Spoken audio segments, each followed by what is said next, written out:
नमस्कार, आप देख रहे हैं मिरर मीडिया। मैं हूं अनुपम कुमार। हमारे खास कार्यक्रम खबर अब तक में आपका स्वागत है। बढ़ते हैं आज की सुर्खियों की ओर। धनबाद सांसद ढुल्लू महतो ने जनता दरबार का किया आयोजन, समस्याओं के निदान को लेकर दिया आश्वासन।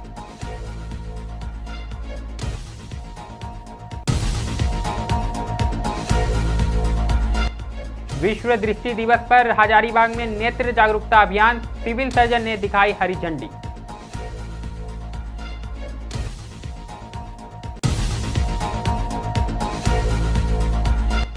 धनबाद में 11 और 12 अक्टूबर को भाकपा माले का जिला महासम्मेलन, संगठन सुदृढ़ीकरण पर होगी चर्चा।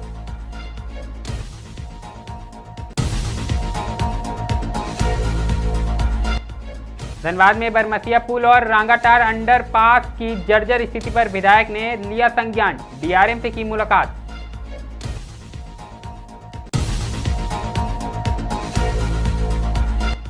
जामताड़ा में लक्ष्मी पूजा संपन्न, नम आंखों से दी गई मां को विदाई।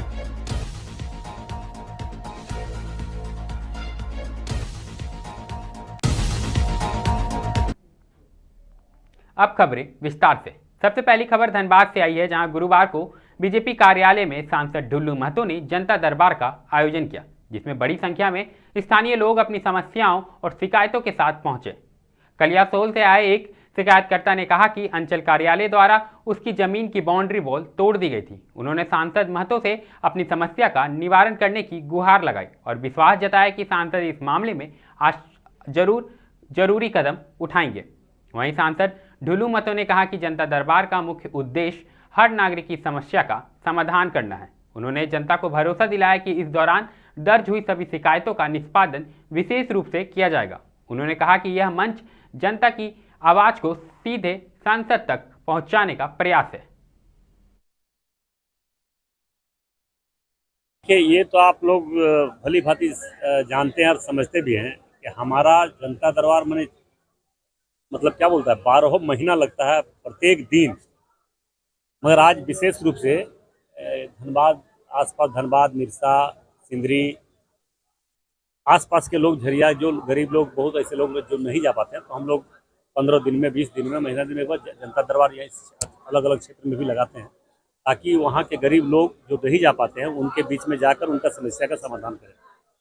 यहाँ आने के बाद हर तरह का समस्या आता है। समस्या आने के बाद समस्या हम लोग नोट करते हैं। उन समस्या को विभागीय समस्या जिस प्रकार का रहता है उस विभाग से हम लोग बात करते हैं, विभागीय अधिकारी से बात करते हैं और समाधान करने का भी प्रयास करते हैं। घरेलू हिंसा के भी या फिर आपराधिक मामले के तो आता ही है, निश्चित तौर पर आ रही है। यहाँ पे माफिया गुंडा लोग, गरीब लोग का जमीन पर जबरन घर बना लिया जाता है। यहाँ पे अभी एक मामला आया था कि रेती जमीन पर वो भी कर दिया जा रहा है, तो बीसीएल भी जबरन, ऐसे गरीब लोगों का बहुत ऐसा समस्या है। मगर जो हमारी अभी वर्तमान में सरकार है, झारखंड मुक्ति मोर्चा और कांग्रेस की सरकार, जल जंगल जमीन की बात करने वाली सरकार, एक भी समस्या नहीं बता सकता कि उसका निदान क्या हो। विस्थापन समस्या सबसे बड़ी समस्या इस कोयलांचल में, मगर एक समस्या का गिना दे कि हम यहाँ समस्या का निदान किए हैं, 10 के 10 समस्या पड़ा हुआ है। मगर मैं विश्वास के साथ कह रहा हूँ, जो भी समस्या हमारे पास आता है उसको समाधान करने का प्रयास करते हैं, नहीं तो आंदोलन का रास्ता भी अपनाना पड़ता, तो उससे भी हम लोग पीछे नहीं हटते हैं। आपको बता रहे और आपको उम्मीद भी करते हैं, अभी विधानसभा में इसको किस तरीके से आवाज रखिएगा ताकि जो लोकसभा देखिए, लोकसभा का जो मैटर है, जो समस्या, वो हम लोग रखते हैं। यहाँ पे बहुत बड़े बड़े समस्या था, जिसको लोकसभा में हम लोग लगातार, आप लोगों ने देखे होंगे मीडिया में, सोशल मीडिया में, प्रिंट मीडिया में, हर मीडिया में आता ही है कि हम लोग हर तरह का समस्या, जो लंबे समय से पड़ा हुआ धनबाद में, उसको हम लोग रखते हैं और निदान करने का भी प्रयास कर रहे हैं। जैसे वर्तमान में अभी गोविंदपुर में फ्लाईओवर बहुत जरूरी था। जाम की स्थिति, जो कलकत्ता जाने वाले लोग, कलकत्ता से दिल्ली जाने वाले लोग वहाँ जाम की स्थिति में फंसे रहते थे, 2-2 घंटा, 3-3 घंटा। वहाँ पे निरसा में फ्लाईओवर हम लोग 2-3 दिन के अंदर यहाँ प्रारंभ करेंगे। जो एक फ्लाईओवर हम लोगों ने धनसार से लेकर गोविंदपुर तक बनाने का जो प्रारंभ किए थे, जिसका डीपीआर का टेंडर हो चुका था, उसको भी राज्य सरकार ने कैंसिल कर दिया। राज्य सरकार कह रहा है कि हम करेंगे, जबकि राज्य सरकार एक, हम बोल सकते हैं, जो प्रधानमंत्री का आवास का जो पैसा था वो भी नहीं दे पा रहा है। राज्य सरकार मैया सम्मान योजना का पैसा समय पर नहीं दे पा रहा है। वृद्धा पेंशन बंद कर दिया, विधवा पेंशन बंद कर दिया, विकलांग पेंशन बंद कर दिया है। विकास का काम सारा पूरे राज्य में ठप है। समस्या सर, हम वही मेरा पट्टा बंदोबस्त जमीन था, उसमें मेरा दादाजी बाबा पिताजी रहता बराबर, और उसमें ऑनलाइन कर नहीं पाया, हो नहीं रहा, और उसमें केस चला कई 30 साल। 30 साल के बाद 2 बार हम लोग को जजमेंट दिया, एक बार 12 में, एक बार 16 में। तो हम लोग जजमेंट मिला नहीं, तो कोर्ट सीओ आके एक रोज 4 बजे आके हमको धमकी दिया, तोड़ काहे बनाया, काहे तोड़ दो, नहीं अभी केस बन जाएगा, तोड़ा दे। इसके बाद बोला हम सर पूजा तक हमको समय दीजिए। कौन सा प्रखंड है? पिलियासुर। अभी क्या बोले सांसद हमें यही प्रॉब्लम बोला। तो पूजा बाद 10 दिन का बाद वो आया, आके हम थे नहीं और तोड़फाड़ किया। उसके बाद मेरा भैया आया, भैया रुकाया, तो बोला हमको एक रोज टाइम दीजिए, हम अपने खोल देंगे। अगली खबर हजारीबाग से आई है, जहां शेख भिखारी मेडिकल कॉलेज अस्पताल में गुरुवार को 26वें विश्व दृष्टि दिवस और झारखंड सरकार के 40वें राष्ट्रीय नेत्र पखवाड़ा के अवसर पर विशेष जागरूकता अभियान शुरू किया गया। कार्यक्रम की शुरुआत civil surgeon doctor Ashok Mehta ने हरी झंडी दिखाकर की। अभियान का उद्देश्य जिले के लोगों को नेत्रदान और नेत्र स्वास्थ्य के प्रति जागरूक करना है। यह अभियान 8 अक्टूबर से शुरू होकर आने वाले दिनों में पूरे जिले में चलाया जाएगा। इस अवसर पर डॉक्टर मेहता ने कहा कि अगर किसी की आंखों में कोई समस्या हो तो समय पर जांच और इलाज आवश्यक है। नेत्रदान एक महादान है जिससे कई लोगों की दुनिया रोशन हो सकती है। विश्व दृष्टि दिवस है और ये आज से शुरू होकर के हम लोग का एक पखवाड़ा तक चलेगा।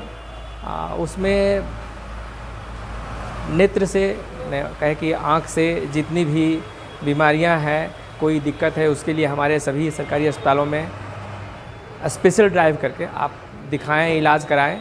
इसके अलावे नेत्रदान महादान है, सभी लोग जानते हैं। तो हम लोग एक तरह से अवेयरनेस है, ये प्रोग्राम अवेयर करते हैं कि जिनको भी नेत्रदान करना है तो आप हमारे यहाँ जो नेत्र बैंक होता है वहाँ आप नेत्रदान करें, क्योंकि आप मरने के बाद भी होता है ना, एक मरने के बाद भी आपकी आँखों से यदि किसी को ज्योति मिल सकती है तो इससे बड़ा मैं समझता हूँ कोई दान है नहीं। तो ये है कि ये अवेयरनेस प्रोग्राम है जो कि एक पखवाड़ा तक चलेगा और इस अवेयरनेस में मुझे उम्मीद है कि हमारे ज़िलेवासी सभी बढ़ चढ़ के हिस्सा लेंगे और अपनी आँखों को जांच कराते हुए जिनको ऐसा लगा कि हाँ हम मरने के बाद अपनी आँख को दान कर सकते हैं, तो उसके लिए हमारी पूरी टीम लगी हुई है और वो उसके लिए हम लोग रेडी हैं कि आप दान करें। उसको हम लोग ब्लड बैंक में रखते हैं। आँख क्या अपील करेंगे? मैं हजारीबाग ज़िले वासियों से अपील करना चाहूँगा कि देखिए, हमारे सभी स्वास्थ्य केंद्र जितने भी हैं या सरकारी अस्पताल हैं, सभी पे आँख की जांच होती है। कैसे आप अपने आँख को स्वस्थ रख सकते हैं, इसके बारे में हम लोग हमेशा अवेयर करते हैं। आप अस्पताल में जाएं और अपनी आँख का जांच कराएं। यदि आपको कोई दिक्कत है तो उसके लिए दवा भी हम लोग फ्री में देते हैं। तो निश्चित रूप से जाएं, ये नहीं समझें अभी लोगों में भ्रम हो गई है सरकारी अस्पताल में ये इलाज नहीं होता है, वो इलाज नहीं होता है, लेकिन ऐसी कोई बात है नहीं। 11 और 12 अक्टूबर को भाकपा माले का जिला स्तरीय महासम्मेलन आयोजित होने वाला। इस 2 दिवसीय सम्मेलन में जिले भर के सभी कार्यकर्ता और पदाधिकारी शामिल होंगे। सम्मेलन में पार्टी संगठन को और मजबूत करने की रणनीति पर चर्चा होगी। साथ ही कार्यकर्ताओं से सुझाव भी लिए जाएंगे। जानकारी देते हुए सीधे विधायक बबलू महतो ने बताया कि महासम्मेलन में पार्टी के भविष्य की दिशा और जन संगठन के विस्तार पर विशेष मंथन किया जाएगा। उन्होंने कहा कि इस आयोजन में पार्टी के राष्ट्रीय अध्यक्ष के शामिल होने की संभावना है। वहीं दिल्ली से कई वरिष्ठ नेता भी धनबाद पहुंच सकते हैं। महासम्मेलन को लेकर पार्टी कार्यकर्ताओं में उत्साह देखा जा रहा है और तैयारियां अंतिम रूप में हैं। आज बैठक नहीं, एक्चुअली प्रेस के साथियों से बात करने के लिए हम लोग आज यहाँ आए हैं। इसमें 11-12 अक्टूबर को भाकपा माले लिबरेशन का धनबाद जिला का सम्मेलन होना है और इस सम्मेलन में पूरे जिले से लगभग 250 प्रतिनिधि भाग लेंगे। सम्मेलन का जो मसौदा है या वर्तमान जो परिस्थिति है उस परिप्रेक्ष्य में साथियों का विचार आएगा और उसके बाद सम्मेलन जो जिस मुद्दे पर तय करेगी उस पर आगे का संघर्ष जारी रहेगा, क्योंकि ये सम्मेलन धनबाद जिले में भाकपा माले और मासस का एकीकरण के बाद पहला सम्मेलन है। इस मायने भी एक अलग इसका महत्व हम लोग समझते हैं। एकीकरण के बाद ताकत को और यहाँ के जो जनमुद्दों को है उनके लिए जो संघर्ष का जरूरत है उन सब के लिए हम लोग विचार विमर्श करके सम्मेलन में तय करेंगे। उसके बाद संघर्ष को आगे बढ़ाने का राष्ट्रीय महासचिव का आने का बात है, लेकिन चूंकि बिहार चुनाव को लेकर के अभी लगातार बैठकों का दौर चल रहा है तो वो अभी तक कंफर्म नहीं हो पाया, लेकिन दूसरे राज्यों से भी साथी आएंगे, दिल्ली से भी आएंगे। पार्टी के विस्तार के लिए क्या कुछ और आगे की तैयारी होगा? पार्टी का चूंकि जिले में हर प्रखंड में पार्टी का संगठन है, उसमें विस्तार की जरूरत नहीं है। पार्टी संगठन को हम लोग निचले स्तर तक मजबूत करना चाहते हैं। हर एक पंचायत में संगठन को ले जाना चाहते हैं। शहरी क्षेत्र में जो हर एक वार्ड है उसमें संगठन को मजबूती देने का काम करना चाहते हैं। और सबसे बड़ा चीज़ है जो जनमुद्दे हैं, जो सवाल हैं, जो वर्षों से हैं, यह है उसको एक समाधान के लिए जिस संघर्ष का जरूरत है। धनबाद में बरमसिया पुल और रंगाटार अंडरपास की बदहाल स्थिति को लेकर लगातार उठ रही आवाजों के बाद अब प्रशासन हरकत में आया है। विगत दिनों मिरर मीडिया द्वारा पुल की जर्जर हालत और खोखलेपन की खबर को प्रमुखता से दिखाए जाने के बाद धनबाद विधायक राज सिन्हा ने गुरुवार को डीआरएम अखिलेश मिश्रा से मुलाकात कर दोनों स्थलों की वस्तु स्थिति की जानकारी ली। आपको बता दें कि धनबाद की जनता लंबे समय से इन दोनों मुद्दों से परेशान है। एक और बरमसिया पुल का गार्डवॉल टूटने से इसकी मजबूती पर सवाल उठ रहे हैं और लोगों में दुर्घटना का लगातार डर बना हुआ है। वहीं दूसरी ओर अगर हम बात करें तो रंगाटार अंडरपास के समीप आए दिन लगने वाले जाम से लोगों को काफ़ी परेशानियों का सामना करना पड़ता है। संबंधित कार्य 30 सितंबर से शुरू होना था, लेकिन अब तक इसमें देरी देखी जा रही है। इसी को लेकर विधायक राज सिन्हा ने डीआरएम से मुलाकात की और देरी के कारणों की जानकारी ली। आइए सुनते हैं आपको और जानते हैं कि राज सिन्हा ने क्या कुछ कहा। देखिए, मुद्दों पर तो बहुत से मुद्दे थे, खास करके धनबाद से जो गाड़ियों की समस्या है धनबाद में वो मुद्दे थे, और रिजर्वेशन का प्रॉब्लम यहाँ कोटा का में वो तो थे। लेकिन तात्कालिक जो मुद्दा, जो ज़रूरी मुद्दा है वो एक तो आपका बरमसिया पुल का मुद्दा, साउथ साइड का मुद्दा था, ये दोनों मुद्दा। लेकिन सबसे इम्पोर्टेंट मुद्दा जो था वो बरमसिया पुल, पूजा आ गया, छठ आ गया, ट्रैफिक सबसे ज़्यादा ओवर क्राउडेड वो रोड है और उसका काम शुरू नहीं हुआ अभी तक, जबकि मैंने प्रयास किया था पहले से। और मुझे जो जानकारी मिली कि रेल आरसीडी डिपार्टमेंट ने जो 1 करोड़ 47 लाख का इनका डिमांड था काम करने के एवज में, तो वो आरसीडी विभाग से द्वारा स्वीकृति मिल गई है और 40 लाख रुपया इनका कल या परसों में ट्रांसफ़र भी हो गया है आरसीडी से। तो हमने अभी बात किया और इनको अभी जानकारी नहीं थी 40 लाख का। हमने बिल्कुल दिखाया कि देखिए आपके अकाउंट में 40 लाख चला गया है। खैर जो भी हो, इन्होंने कहा कि नहीं पैसा कोई बात नहीं, हम तैयारी कर रहे हैं और 20-25 दिन कम से कम रोड क्लोज करना होगा उसको बनाने के लिए। तो यही सहमति बनी है कि हम अभी सारा तैयारी कर लेंगे और छठ के बाद 28 को छठ ख़त्म होगा तो 30 तारीख को वो उसका रोड क्लोज ये लोग पहले चिट्ठी दे देंगे और 30 तारीख से रोड क्लोज करके और काम वहाँ शुरू हो जाएगा रिपेयरिंग का। तब तक तो भारी वाहन का रोक के लिए क्या कहा गया? क्योंकि अब अभी इनका कहना था कि बारिश के वजह से काम नहीं हो पा रहा था। तो बारिश, खैर अब तो बारिश बंदी हो गई है, लेकिन अब जिला प्रशासन को देखना होगा ज़रूर कि चूँकि ओवर क्राउडेड तो है ही है और बड़े बड़े ट्रक उस पर नहीं जाएँ, इसका एहतियात तरीके से रिपेयर किया जाएगा या नहीं। अभी फाइनल वो 1 करोड़ 43 लाख का एस्टिमेट है रेलवे का और 40 लाख इनके अकाउंट में आ भी गया है। 1 करोड़ 3 लाख के लिए आरसीडी इंजीनियर धनबाद ने विभाग को लिख भी दिया है, वो वहाँ से आएगा, वो भी चला जाएगा। दूसरा एक और मुद्दा था कि बड़ी मेहनत से हम लोगों ने और कई बार विधानसभा में भी उठा मामला, ये जो आपका गया पुल है इसका भी काम नहीं शुरू हुआ रहा है। तरह तरह के कन्फ्यूजन थे मार्केट में कि फिर से इनको एनओसी लेना पड़ेगा और फिर से वो हाजीपुर गया है ऐसा। लेकिन अभी मैंने उस पर बात को किया तो इन्होंने ये बताया कि अभी तक आरसीडी के द्वारा जो ड्राइंग एंड डिज़ाइन है, क्योंकि इनका कहना है कि ये मेन लाइन है जीसी लाइन जो है, और अब ट्रेन्स जो है वहाँ 160 की स्पीड से चलने वाली, तो हमने अप्रूवल दे दिया है, कहीं कोई दिक्कत नहीं है। लेकिन आपका जो ड्राइंग डिज़ाइन है, आप कितना mm का छड़ दे रहे हैं या जो भी है टेक्निकल भाषा में क्या आप कर रहे हैं, ये सारा चीज़ इनको देना होगा कि ये देखेंगे कि हाँ हमारे उस स्पीड के जब गाड़ी चलेगी उस स्पीड से तो वो लोड लेने के लिए लायक है कि नहीं है। फिर कुछ उसमें अगर रिफॉर्म करना होगा तो ये लोग उसमें रिफॉर्म करा देंगे। इसलिए इन्होंने लेटर दिया हुआ है कि शीला कंस्ट्रक्शन और इनके जो राइट्स जो है इन लोगों के साथ एक बार मीटिंग करके और सब सारा ड्राइंग डिज़ाइन जब ये प्रेजेंट करेंगे तो उनके साथ मीटिंग करके ये लोग उसको एक बार देख करके अप्रूव कर लेंगे। बाकी कोई ऐसा बहुत प्रॉब्लम नहीं है। तो कितना समय लगेगा उसे? अब वही तो अब आज हमको इस बात की जानकारी मिली कि ये ड्राइंग डिज़ाइन मांग रहे हैं और शीला कंस्ट्रक्शन जो कॉन्ट्रैक्टर है उनके और राइट के साथ मीटिंग की इंतज़ार में है। अब मैं विभाग से बात करूंगा कि भाई जब ये ड्राइंग डिज़ाइन मांग रहे कब का चिट्ठी इनका है? 8 तारीख को ये चिट्ठी भेजे हैं कि आप हमको ड्राइंग डिज़ाइन उसका जो है उसको दीजिए। अब बात जामताड़ा की करेंगे, जहां कुढ़ीत थाना क्षेत्र में अंबा गांव स्थित पश्चिमी टोला में 3 दिवसीय कोजागरी लक्ष्मी पूजा का भव्य समापन हुआ। बुधवार देर शाम श्रद्धालुओं ने मां लक्ष्मी की प्रतिमा का विसर्जन किया। महिलाओं ने मूर्ति को चूमकर पुटली अर्पित कर अगले साल के आगमन का आमंत्रण दिया। नम आंखों से और भावुक नजरों के साथ श्रद्धालुओं ने माता को आज से बशर आभार होबे कहकर विदाई दी।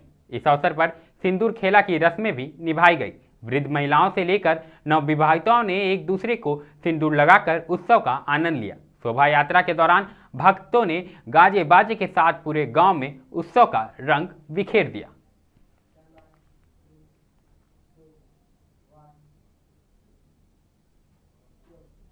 अगली खबर हजारीबाग से है, जहां लेपो रोड अब नगर निगम और एनएच विभाग की लापरवाही का उदाहरण बन चुका है। बरसात में सड़क बदल और कचरे से भरी रहती है, जिससे पैदल वाहन चालकों को मुश्किलें होती है। स्थानीय लोगों के अनुसार सड़क पर बने गड्ढे दोपहिया और टोटो वाहनों के लिए खतरनाक बन चुके हैं। आए दिन दुर्घटना होती रहती है। दुकानदार भी धूल और गंदगी से परेशान हैं और ग्राहक आने से कतराने लगे हैं। लोगों ने कई बार आवेदन दिए, लेकिन अब तक कोई कार्रवाई नहीं हुई।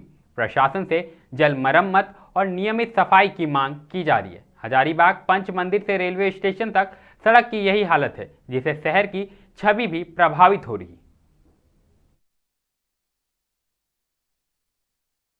नहीं बन रहा है, बहुत परेशानी है। हम लोग गर्दा खा खा के बीमारी हो जाता है। सामान खराब है, सामान सारा दुकान का खराब हो रहा है। बहुत दिक्कत है। यहाँ पर आए दिन गड्ढा को ऐसे एक्सीडेंट भी देखने को मिलता है। बहुत टोटो इतना उलटता है कि मत पूछिए। क्या कहेंगे सरकार से? क्या सरकार से अपील करेंगे कि इधर कोयला वाला ट्रैक बंद करे और उसके बाद ऐसा रोड अच्छा से बनाना चाहिए। क्या नाम हुआ? कंचन देवी। और कुछ बोलना चाहेंगे? बस हो गया, और क्या बोले। गर्दा जो उड़ता है इतना तो दिक्कत, रात दिन भर हम लोग गर्दा खाते रहते हैं। उतना गर्दा में अब रहन है पाइए एक दिन भर मास्क लगा बैठना पड़ता है हम लोग को। दुकान में बैठने में भी बहुत दिक्कत, पूरा गर्दा घुस जाता है अंदर में। सब दुकान पूछिए, सब दुकानदार लोग सामने चलती है, सब देखिए सब दुकानदार है भरा हुआ, सबसे पूछ रही है बताएगा। पानी पड़ता होगा तो रोड में और दिक्कत हो जाता है। पानी पड़ता तो ज़्यादा अच्छा है, गर्दा नहीं उड़ता है। गड्ढा में पानी भर जाता होगा। भर जाता है अलग बात है, लेकिन घर में गर्दा तो नहीं उड़ता है। गर्दा से बच जाता है। गर्दा तो बचते हैं। दुकानदारी में भी दिक्कत होता है। बहुत दिक्कत है, पूरा हम लोग दुकान पर प्रभावित है। तो देखिए अभी गर्दा उड़ रहा है, देखिए गर्दा बैठ गया। क्या करे, गर्दा बहुत उड़ता है तो पानी नहीं पड़ा है। बहुत गड्ढा को वजह से टोटो वगैरह भी पलट जाता होगा। हाँ बहुत पड़ता है। दुकानदारी में भी दिक्कत होता है। हाँ बहुत दिक्कत होता है। क्या करेंगे अपील पे क्या करेंगे सरकार से? हम तो यही बोलेंगे कि व्यवस्था किया जाए। सरकार से यही बोलेंगे, कोयला वाला गाड़ी इधर से बंद करे। MP हजारीबाग का MLA हजारीबाग। बहुत दिक्कत होता है। हम लोग को तो पैसेंजर लाते हो तो ऐसा लगता है कि टोटो पलट जाएगा।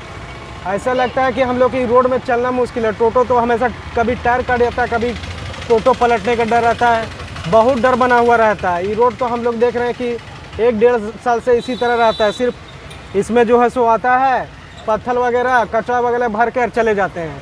तो ये रोड तो कभी सही से बनबे नहीं करता है। या ये रोड हमेशा देखते हैं कि खराब रहता है। यहाँ क्या बोलते हैं ओवर ब्रिज से लेकर के पूरा पचमंदिर चौक तक रोड कभी सही नहीं रहा है। सिर्फ इसमें थोड़ा बहुत पत्थर वगैरह भर के और छोड़ दिया जाता है। दिक्कत भी होता है कि पलट ना जाए टोटो। एकदम दिक्कत होता है। कै गो टोटो पलटा है, यहाँ पे 2 गो टोटो पलट गया है। चोट भी लग जाता है, आदमी को नुकसान होता है बहुत। हाँ, दुर्घटना बहुत हुआ है। 2-3 टोटो पलटा है।